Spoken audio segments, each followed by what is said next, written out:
Belə bir sual paylaşmışdıq. Venn diaqramından fikirləri uyğunlaşdırın. 2 dənə söz idi. Qarı aldım, sarı aldım.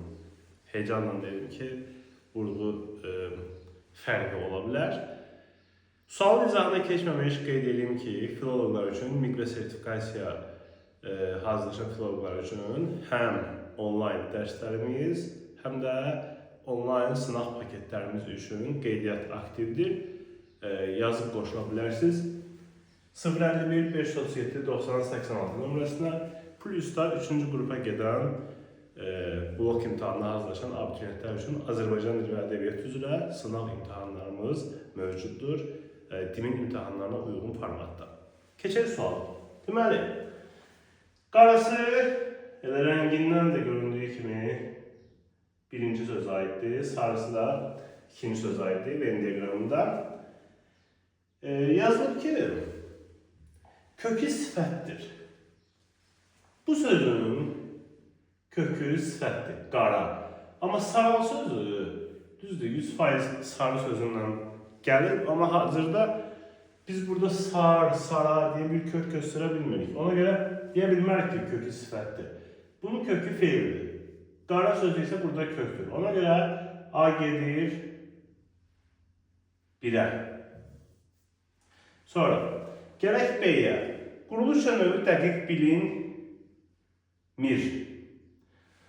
Bu sözü, saraldığın sözünü iki cür düşünmək olar. Sən saraldın, şuhudi keçmiş zamanlı şəxs sonluğu. Bir də siz bunu saraldın.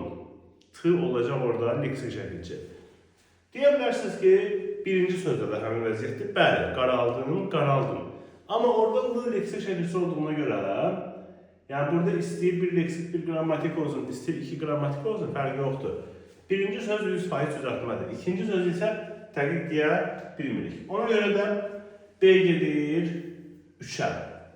Sonra C variantı. Feilin hansı şəklində olması dəqiq bilinmir. Bu hər ikisinə aiddir. Çünki hər ikisini həm əmr şəklində düşünmək olar. Siz qaraldın, siz saraldın. Həm də ki, sən qaraldın, sən saraldın. C-ni yazıram ortaya.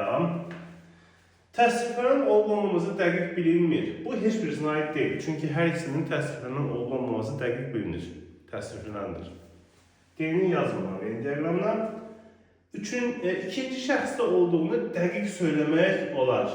Bəli, hər ikisi ikinci şəxsdədir.